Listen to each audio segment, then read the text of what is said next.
Most people who live in the suburbs probably have or still take their safety for granted. The mentality of thinking, this will never happen to me, or this only happens in other places, is extremely prevalent as people live under the guise that their lives and communities will never be affected by the horrific stories that you hear on the news. I'll forever remember the nights where I completely disconnected from this mindset and opened my eyes to how susceptible and unsuspecting we truly are in the comfort of our day-to-day lives. I was living in a quiet suburb about an hour away from New York City, renting a 2-story house. Around 4 in the afternoon on this particular day, I received a knock at the door. It was my neighbor, Kimberly, who was referred to as Kim, and her 7-year-old son, Kyle. "It looks like there is a mix-up in the mail," Kim said, smiling as she gestured down towards Kyle. Smiling enthusiastically, Kyle held out a light brown package about half the size of a shoebox. "Why, thank you very much, young man," I replied to the boy as I took the package, whose label had my name and address written. I couldn't help but smile at Kyle beaming so emphatically, who was clearly excited to have done such a good deed. "Oh, he insisted on bringing it over here himself when we realized that it was yours," Kim said while scooping up Kyle in her arms. After graciously thanking them, I watched Kim walk back to her house next door, smiling warmly as Kyle waved at me over his mother's shoulder. I was particularly excited about this package, which was a sophisticated digital recorder I ordered online that would be extremely useful for my job, a multimedia editor. I took my package to the den, where I spent some time trying to set it up and sync it to my laptop. The process was more exhaustive than I anticipated, but I got the recorder in working order. Since it was the beginning of summer, it wasn't uncommon for me to leave my windows and back doors open for fresh air. The house I lived in had 2 glass sliding doors, one in the kitchen and another in the den, which also happened to be 2 of the 3 rooms I spent the most time in when home, the other being my office upstairs. I particularly remember this being after fiddling with the recorder. I laid on the couch and spaced out while listening to the breeze and rustling leaves outside, eventually drifting off to sleep. It was dark when I finally woke back up, and a check on my phone revealed that it was a little after 10 o'clock. I scowled sharply, knowing that being passed out for over 6 hours meant that I wouldn't be able to pass back out at a reasonable time tonight. I spent the next few minutes turning on lights, shutting windows and closing both sliding doors, noting a slight chill in the nighttime air. I had just finished closing and locking the kitchen sliding door when I heard a soft thud come from the room directly above the kitchen, which was my office. Feeling compelled to investigate, I headed upstairs to my little office space, where I quickly spotted a large, thick dictionary that I frequently still use that had fallen on the floor next to my desk. I didn't think much of it, and seeing nothing else appeared out of place, I returned downstairs. While heading back to the living room, however, I froze upon noticing the lights were now off in the kitchen. While I didn't specifically recall shutting off the lights before heading upstairs, I rationalized that it was possible I could have unconsciously flipped them off without realizing. I spent the next 15 or 20 minutes preparing some food before returning to the den. I had been sleeping for about 10 minutes when it hit me that my digital recorder was nowhere to be seen. I tried to refrain from panicking while surveying my immediate surroundings, checking if the recorder fell on the floor or around the coffee table. After thoroughly checking the couch cushions, under every piece of furniture in the den, and even in the kitchen, I decided to look at my office yet again, wondering if I somehow could have brought it up and left the recorder in that room. Of course, I found nothing. I was more frustrated about my recorder missing than anything else, convinced that it was still buried in my couch cushions and I didn't find it on my first attempt. I decided to put off my search until I ate and I watched the rest of my show. Another half hour passed, during which I finished my food and episode that I was watching. I went to bring my dish and glass back into the kitchen and almost dropped them, becoming genuinely unnerved by what I saw. The lights were off again in the kitchen. I initially tried telling myself that there might be an issue with the actual lighting, but saw the light switch was indeed flipped to its off position. While I distinctly remember leaving the lights on, I tried but failed to reassure myself. I managed to turn them off when exiting the kitchen with my food. I stood silently for about a minute, listening for any sounds and movement that might indicate I wasn't alone in the house. Despite the looming feeling of being watched that befell me, I warily switched the lights back on and placed the dirty dishes in the sink before speedily returning to the den and explicitly noting the kitchen lights were left on before exiting. Despite feeling so unsettled, I tried forcing myself to relax and watch another episode of my show. Soon as I had grabbed the remote, however, my stomach sank and heart started pounding frantically when the sounds of slow, deep, scratchy breathing filled the den. I shot up to my feet and anxiously scanned the room, trying to find the ominous noise's source.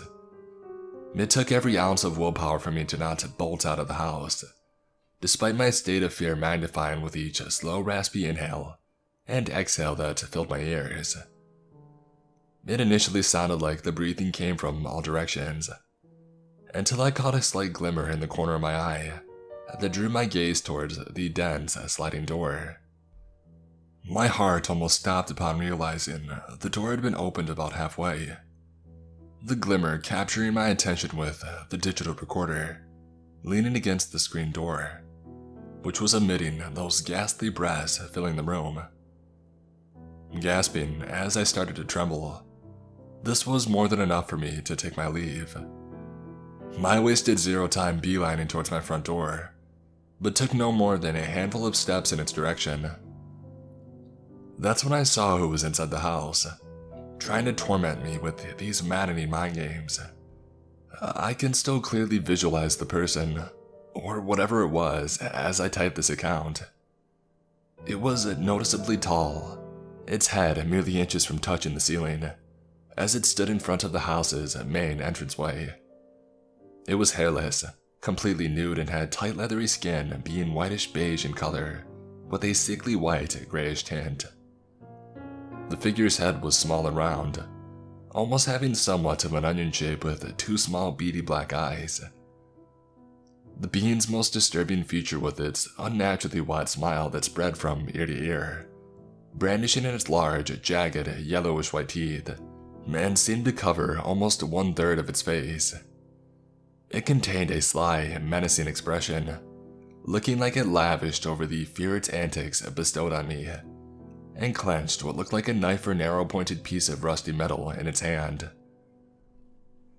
We exchanged glances for about 10 seconds before panic completely overtook my train of thought, prompting me to shriek as I scrambled out of my house through the dense sliding door. Racing across my backyard, I hopped the fence and desperately pounded on Kim's back door, screaming for help and for her to answer. I burst into Kim's house when she finally opened the door, tripping on her carpet and collapsing in a heap, screaming for her to call the police. While Kim made sure Kyle didn't see what was happening, it took her husband Barry a few minutes to calm down and tell him that there was an intruder in my house. Although he volunteered to go over to check himself, I repeatedly pleaded for him to wait for the police. To my dismay, the house was empty when the cops arrived. The officer seemed to have believed my story, and concluded whoever I saw probably fled after I ran out of the house. I must have had the officers check every inch of my residence 4 or 5 times over before I finally felt safe enough to return. The cops figured the intruder simply entered my house through one of these sliding doors that were open while I was asleep, noting how easily I could have been attacked. That's why we tell people, always lock your doors at night, one of the officers said before they departed, saying they'll file a report on the incident and reach out if there were any new developments or if they had any follow-up questions. Although Kim and Barry both said that I could spend the night at their house, I politely declined, I did have Barry go through my house room by room with me once more before completely convincing myself nobody else was in the house, and agreed to check in with them the next morning. After making sure everything was locked, I tried calming down with a few glasses of wine and soaking in a hot bath. I managed to drift off for a little bit, unsure what time it was when I woke back up, since my phone was charging downstairs. While still unnerved by the night's previous events, I felt more at ease and comfortable enough to turn in for the night. After drying myself off, I was about to exit the bathroom when a thunderous bang rang throughout my confines that caused the door I was less than a second from opening to jolt violently. I yelped and flinched back, pinning myself against the wall opposite of the door. A loud, deep scraping sound filled the bathroom, sounding like someone was dragging something sharp and metallic across the door. My heart sank and my stomach churned with a sharp queasiness when the scraping was followed by those same deep, scratchy breaths that I heard on the digital recorder, my limbs trembling uncontrollably while I curled into the fetal position. Who, or whatever this is, was still in my house. It somehow eluded the police and thorough redundant searches that were conducted over every square inch of my home. It was impossible to fathom that a wooden door was what had separated this intruder from getting to me, while I was in such a vulnerable position and state of mind. My heart was beating and my limbs were trembling uncontrollably, to the point where I fought to abstain from vomiting, all the while anticipating when the door would get broken down and that thing bursting into the bathroom. Those slow, deep breaths only went on for a few more minutes before abruptly ceasing. Since I didn't hear the intruder physically walk away, I remained nestled in the space between my toilet and bathtub, keeping my eyes locked on the bathroom door, and too terrified to so as much utter a noise or move a muscle. I stayed this way for several hours, remembering when the sky started to lighten and the sun first shined its rays through the bathroom's tiny window. I refused to move from my spot until it was light enough where I could see under the crevice that nobody was standing in front of the doorway. Although this brought me some slight relief, I didn't venture out until I heard my cell phone start ringing downstairs. I armed myself with a small pair of scissors before slowly opening the door and peering out into the empty hallway. Nothing seemed out of place as I warily crept to my bedroom to get dressed. The alarm clock on my nightstand said it was a little after 11 p.m. My phone rang about 4 times before it finally stopped, which indicated someone had to reach me urgently. As I opened my closet to throw on a shirt, I dropped the hanger on the floor and bent down to pick it up, but wound up screaming and scrambled back from the closet. Propped up on the floor in a seated position was a small human-shaped figure, covered in a light blue blanket that was tightly bound in twine and metal wiring. The sheet was covered with thick, dark red stains, and a red puddle I ignorantly avoided identifying seeped out from the edges of this lump. The more I stared, the more distinct its human features became apparent through the blanket's outline.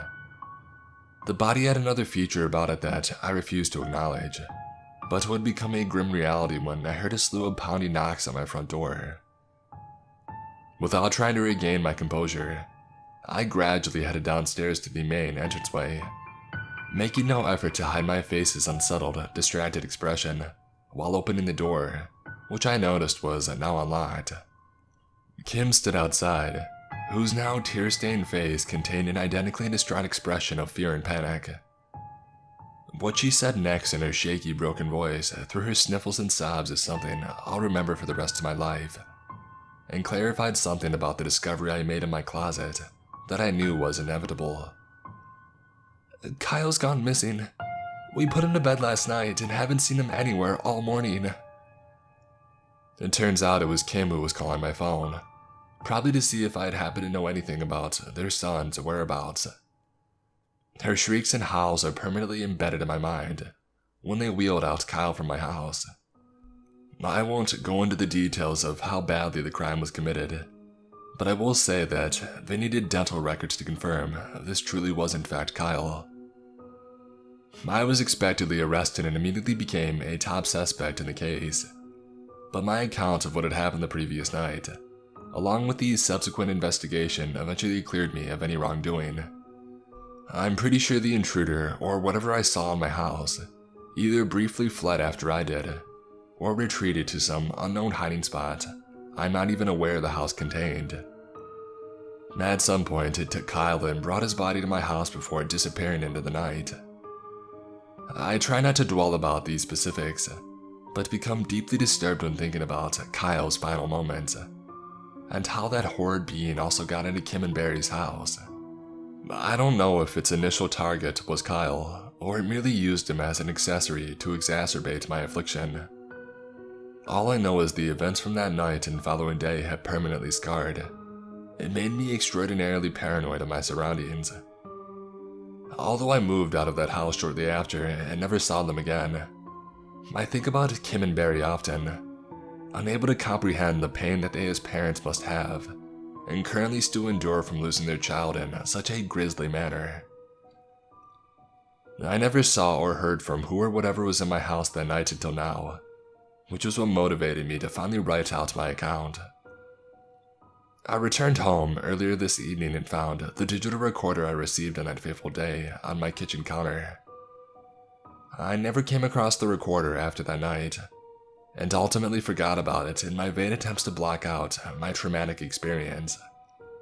While inspecting it, I noticed there was a 3-second recording that I reluctantly played. Most of it was thick static, along with a deep, scratchy voice. Sounded like it came from the same thing or person who emitted those deep, heavy breaths. The voice said one word, whose context I haven't deciphered, but greatly dread what it could actually mean. Here.